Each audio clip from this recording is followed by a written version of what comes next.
President of the Republic of Kenya, Dr. William Samoei Ruto, to come and say something.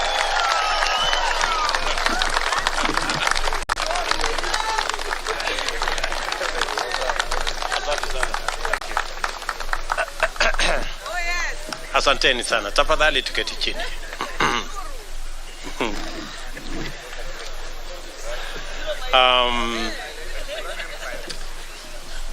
Of course, you agree with me that I am overwhelmed. This is a moment like no other. And let me first take this opportunity to thank the Almighty God. Yes, it is God. I say it is God. Without God, we wouldn't be here.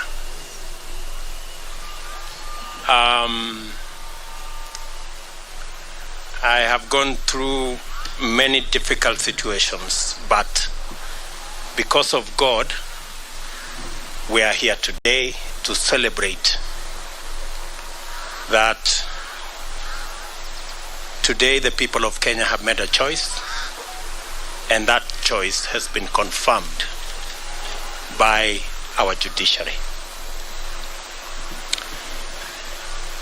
Let me first and foremost say we are truly grateful as a team, as the Kenya Kwanza team. We are grateful to God because we have come a long journey. We have worked hard.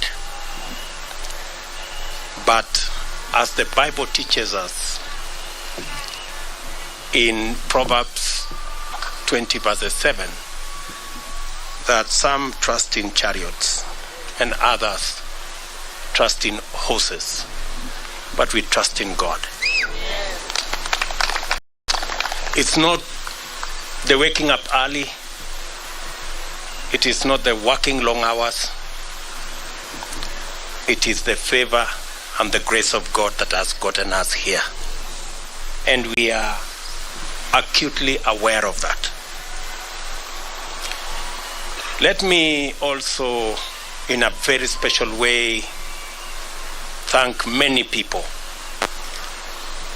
who have prayed for us from across the religious divide. Many people have prayed for us. In fact, I said on the day I was given the certificate, I said we were prayed into victory. I want to thank many people who prayed across this country. Many people fasted, and we are truly, truly grateful.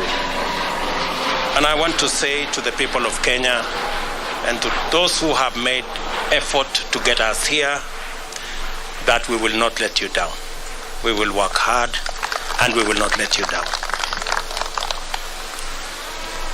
Let me also, in a very special way, thank my friends. Starting with my wife Rachel, who prays for me every day. Before I leave the door from that house behind me, she always holds my hands and prays for me. And my children, for believing in me and always encouraging me.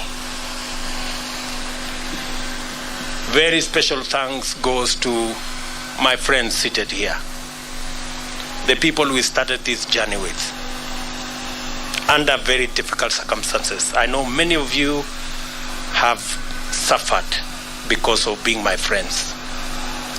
Many of you have been taken to court. Many of you have been harassed, your children, members of your families. The only crime is that you chose me as a friend. I don't take it for granted that you are my friends. We started with many of you who are formerly members of Jubilee. You know what happened to us. I do not want to say. but we believed in a better Kenya. We believed in a freer, more democratic, more rational Kenya. Along the way, many brothers and sisters joined us from other political parties. I want to also say a very big thank you to them. They gave momentum to our journey.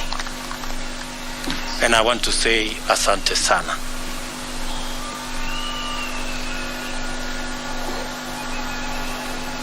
Let me also congratulate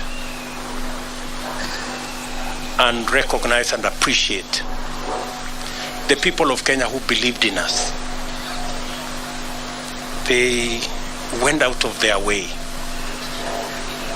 Under very difficult circumstances, they believed in us. They listened to us. You know, the legendary Mama Mboga and Boda Boda guys, they are the heroes of our campaign. They defined this election. They were the embodiment of our quest for a better economy for our Kenya, for our country. The millions of Kenyans who believed in us. Today, by voting for me, the millions who woke up early to go and vote, they have not only voted for me, but they have opened doors and gates for their own children in every village, in every neighborhood, knowing very well that their children as well can become leaders. And every child is free to dream, and every child is free to aspire to any office. And working hard, believing in God, they can get wherever they want to go. I think my election opens possibilities for all our children, irrespective of their background, irrespective of where they come from, irrespective of their financial status. But this afternoon, with the unanimous decision of the Supreme Court of Kenya, our lengthy, suspenseful, and protracted election has come to an end.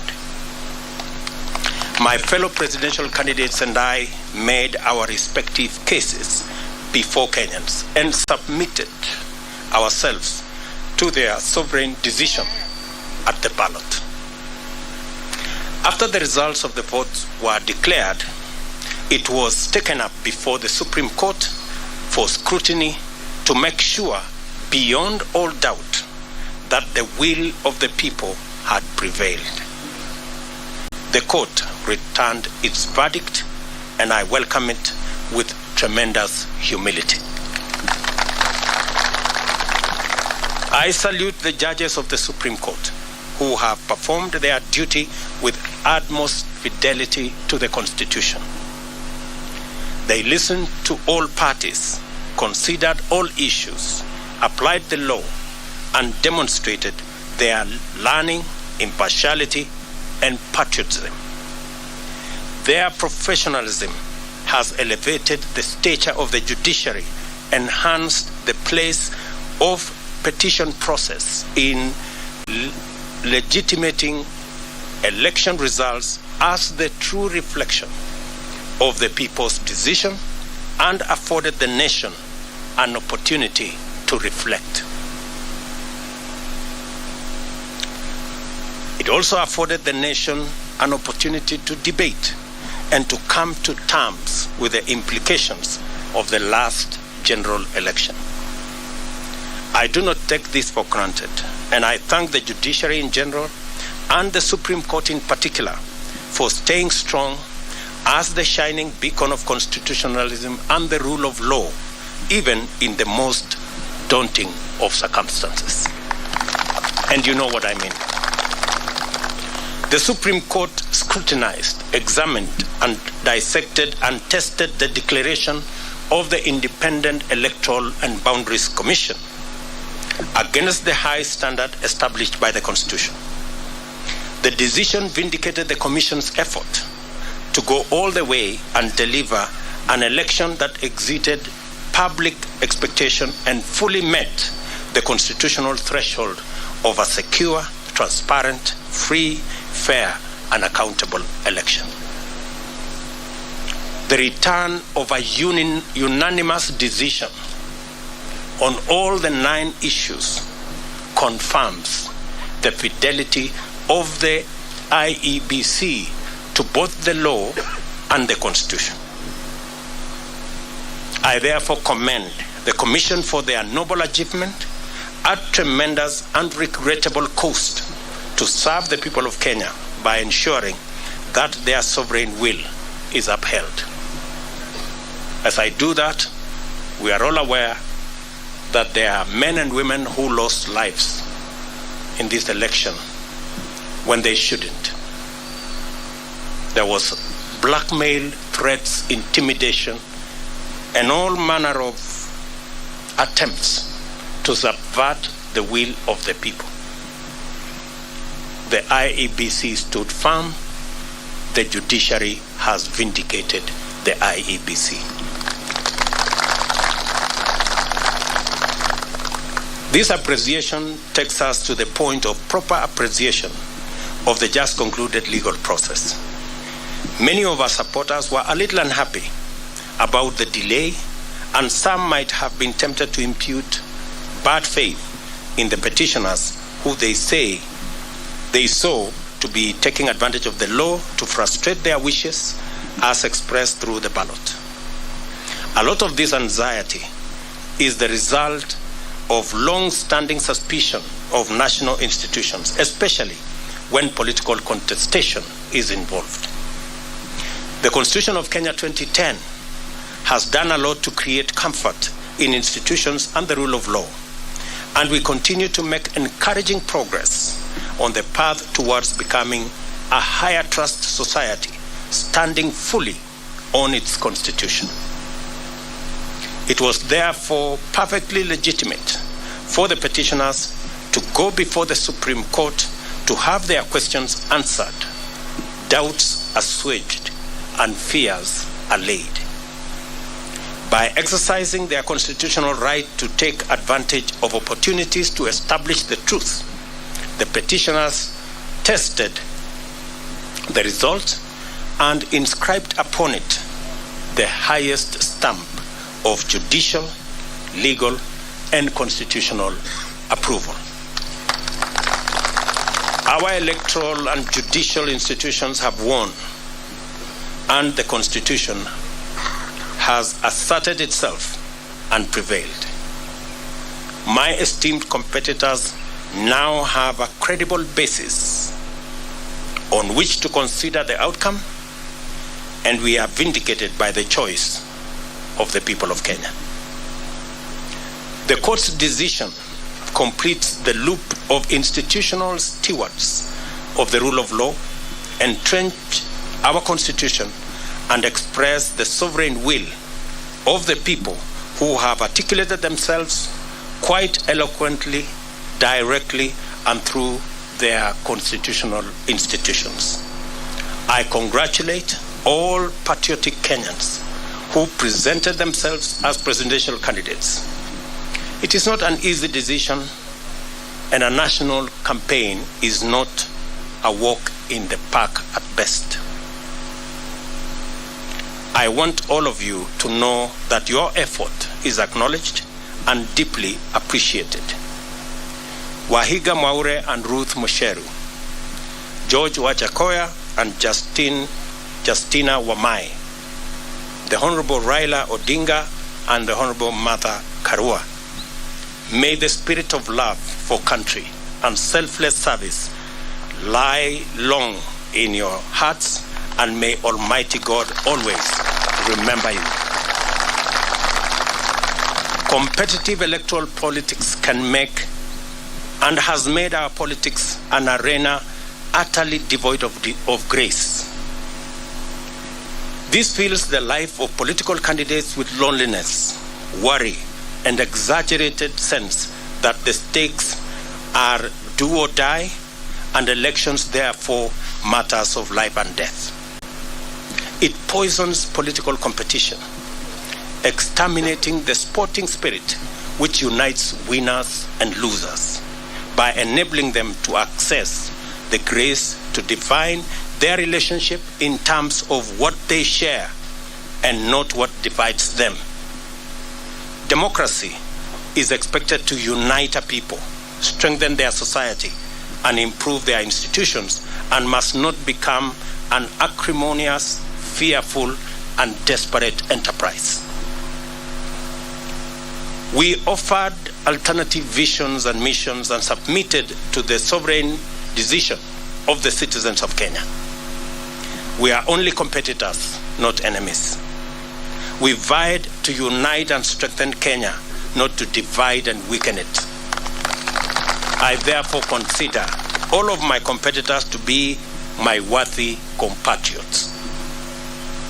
Kenyans are united in the quest for a better society that is kinder to its children, gentler on the vulnerable, respectful of their rights, and committed to serving them.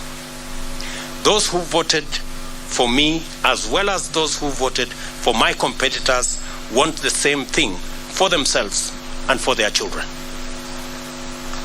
I honor this aspiration, and I am committed to do and to rise up early, work hard all day, every day, so that we can realize it together. My deputy and I and the Kenya Kwanza team pledge to make Kenya a country of everybody and everyone. My administration shall do justice to all, regardless of their social status, religion, ethnicity, gender, whether they voted at all or whom they voted for. I therefore extend a hand of brotherhood to all my competitors and to all their supporters. We are not enemies, we are Kenyans. Let us unite to make Kenya a nation where everyone shall be proud to call home. My administration will recognize in full the now established tradition of honoring our leaders who have served this nation and shall not in any manner interfere with their privileges and their entitlements in retirement. They are revered elders of our nation who deserve respect at all times. It is now time for us to prepare for the day when we wake up to the momentous duty to serve Kenyans.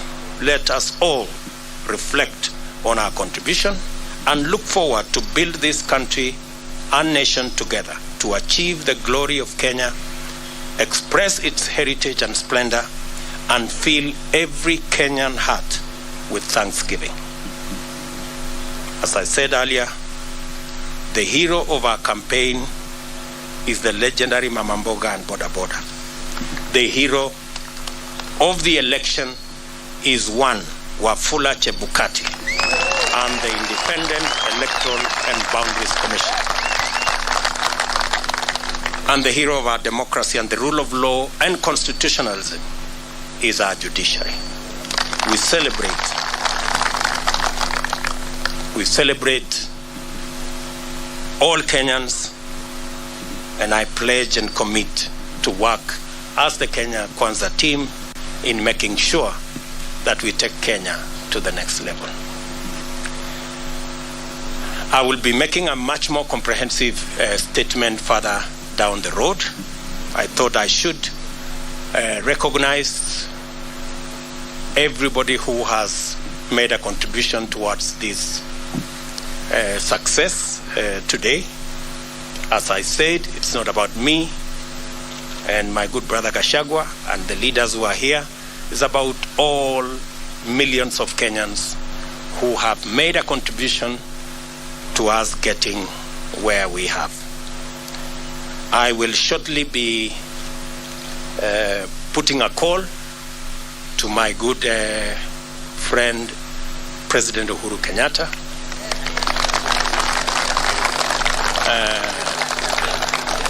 We have not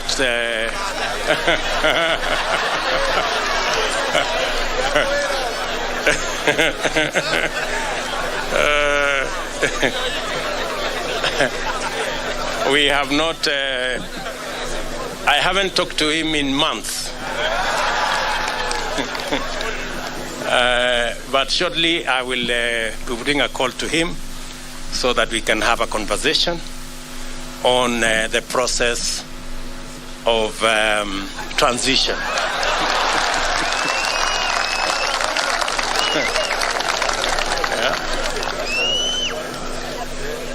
Yeah. I know he worked hard in his in his own way, but the people of Kenya have made a decision, and we have absolutely no issue with the democratic choices of any Kenyan. You remember I said earlier, when I chose to support Uhuru Kenyatta, I did not give him conditions that he must support me. I have made that very clear. So I take no offense at all that he decided to choose and support somebody else. And therefore, we will remain friends as we have been in the context of where we are. And, and we look forward to building on the foundation that's already there in the many issues that I worked with him, and be able to take Kenya to the next level in the many things that we would have wanted to do that we did not do. We are a very responsible people. Government is a continuous enterprise, and we will complete all the projects that have not been completed, as we have said, and we will build on that foundation the programs that we have committed to the people of Kenya, and we will hit the ground running because we are aware of what we need to do. I will also be putting a call to my worthy competitors, beginning with Raila Odinga, my worthy competitor, with his Azimio team, so that we can begin to contextualize how we are going to work together for the people of Kenya. Those of us who will be working from the executive, and the Azimio team who will be working from the opposition.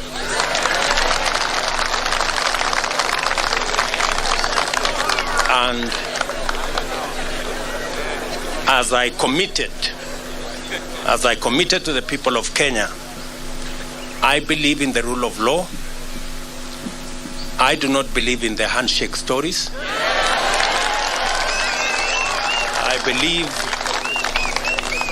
I believe in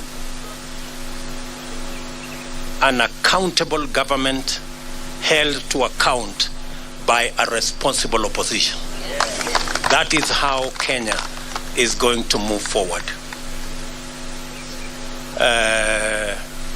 And so I look forward to a conversation on how they will hold us to account and make sure that we deliver on the commitments that we have made to the people of Kenya, and public resources are put to good use in an accountable manner, and so that we can reap the benefits of what the people of Kenya have done in electing us into office.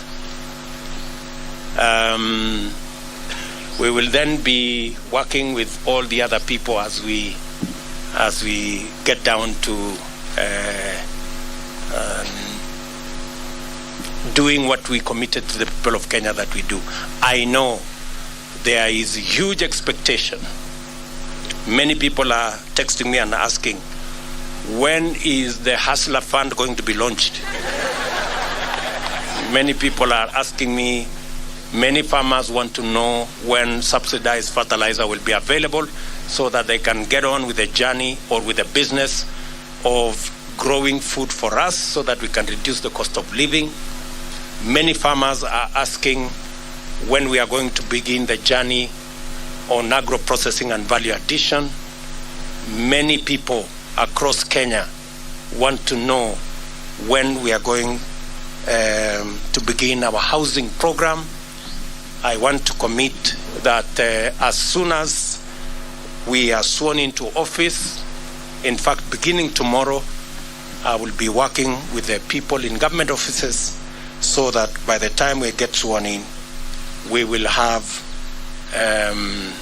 work to do and begin the process of implementing our plan. Let me say to all of you, I know many people have come here. I know many members of parliament are here, many governors are here, many senators are here, members of county assemblies. Let me take this opportunity in a very special way to recognize our legal team, led by Senior Counsel Fred Ngatia and Senior Counsel Kioko Kilukumi and Senior Counsel Kiragu and of course my chief agent and team leader of the legal team, Professor Abraham Kidhure Kindiki. And all the senior lawyers here, let me not mention all their names. We had the best legal team anybody could assemble. And we are very proud of you, ladies and gentlemen. Thank you very much for protecting our victory and for doing your bit. I remember when I talked to them, I told them those of us who are politicians have done our bit. We handed over the baton to them, and I told them they should not drop the baton. And they brought it home in one piece, and we want to celebrate them. Tuwapige makofi jameni hawa makofi.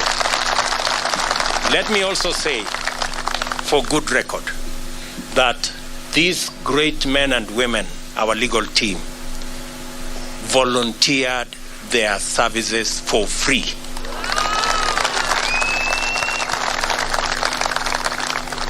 It is amazing that they said this is a patriotic duty they are doing for their country. And they were going to donate their time, their intellect, their professionalism to make sure that they do that is what is right for Kenya. Ladies and gentlemen, I sincerely appreciate on behalf of the Kenya Kwanza team your sacrifice, your contribution, and your commitment to this journey. Asanteni sana. Of course, there are many volunteers.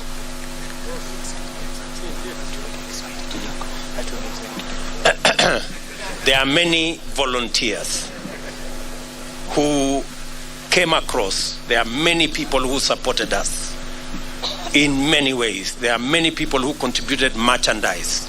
Many people contributed resources of all types, merchandise, airtime, equipment, transport, and it was just amazing. We ran a campaign. Many people believed that I was very organized, but I want to tell you, it was it was not me. Everybody made a contribution. That's why the whole thing looked seamless. We didn't have to push nobody to do nothing. Everybody did what they were supposed to do without asking. So I want to say thank you very much to our team. I want to announce that This marks the end of the politics of deceit and the politics of betrayal and the politics of conmanship. It is the end. We want the politics of the Kenya of the future. Every leader must be held to account on what they say, and they must match what they say with what they do. I promise you, ladies and gentlemen, that with the opportunity God has given us, we want to have a country based on the rule of law. As my deputy has said, the criminal justice system will be reserved for fighting criminals and criminality and making sure that public resources are protected and criminals are brought to book. The criminal justice system will never be used again for political reasons.